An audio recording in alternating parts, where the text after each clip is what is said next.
Hello friends, welcome back to my channel. কেমন আছো তোমরা সবাই? আশা করি সবাই অনেক ভালো আছো, যে যেখানে আছো সুস্থ আছো। আমি নন্দিতা আজকে নতুন আবার একটা গার্ডেনিং ব্লগের সাথে তোমাদের মাঝে হাজির হলাম। আশা করি আজকের ব্লগটা তোমাদের প্রত্যেকের খুব ভালো লাগবে। আমার বাগানের বেশ অগোছালো অবস্থা, আর তার সঙ্গে বেশ কিছু কথা আজ তোমাদের সাথে শেয়ার করব।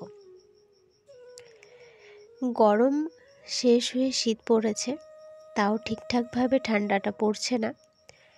দিনের বেলায় তো ঠান্ডা পড়ছে, কিন্তু রাত্রেবেলায় 2-1 দিন গরম পড়ছে, আর তারই অ্যাকশান আমাদের প্রত্যেকের উপরেই পড়ছে।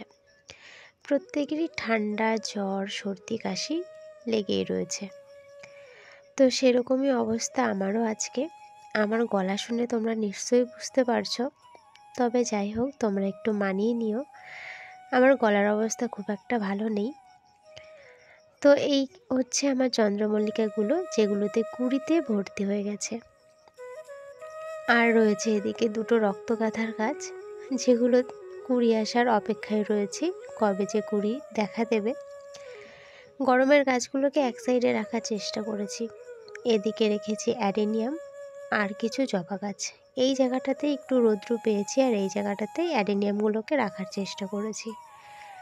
আর অ্যাডেনিয়ামগুলোতে দেখো কত কুঁড়ি রয়েছে।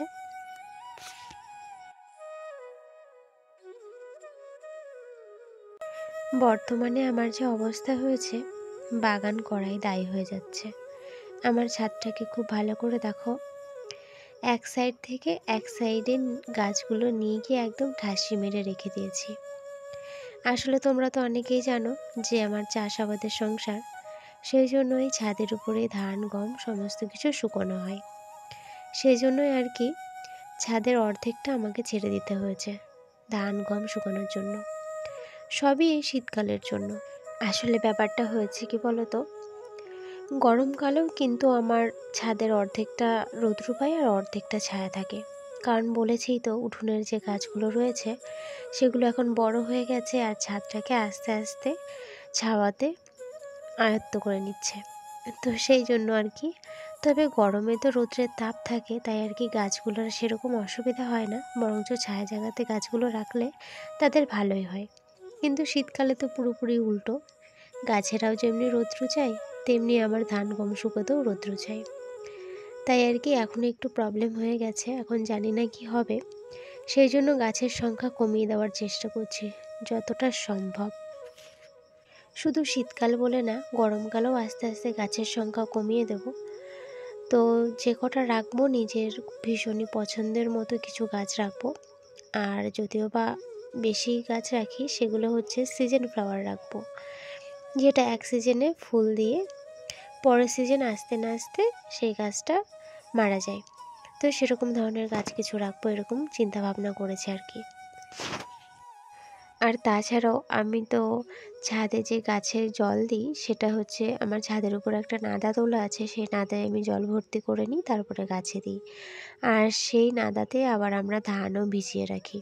তো সেই জন্য আর কি সব দিক থেকে একটু প্রবলেম হচ্ছে। একটু গুছিয়ে গাছিয়ে না নেওয়া পর্যন্ত বেশ কিছুদিন আমি অসুবিধার মধ্যেতেই থাকবো।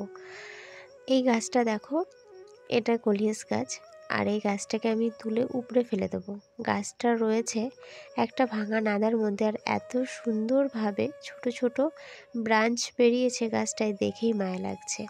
আর এই দেখো, ছাদের পুরো অর্ধেকটা জুড়ে রয়েছে ধান, যেটা শুকোতে দিয়েছি। আর দেখো গাছের ডালপাল্লাগুলো ছায়াতে, সেই ধানের উপরেও ছায়াটা চলে এসেছে। তাই আর কি ভীষণই অসুবিধা হচ্ছে। আমার গাছ সরিয়ে নিলেও এই বড় গাছের ডালপাল্লা না কাটলে কখনোই এই ছাদে সেইভাবে রৌদ্র পড়বে না।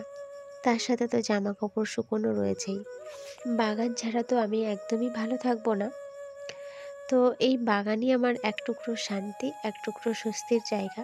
বাগান করাতে যে কী শান্তি আছে, একমাত্র আমরা বাগান প্রেমীরাই জানি। তো যাই হোক, আজকের মতো এইটুকুই। টাটা।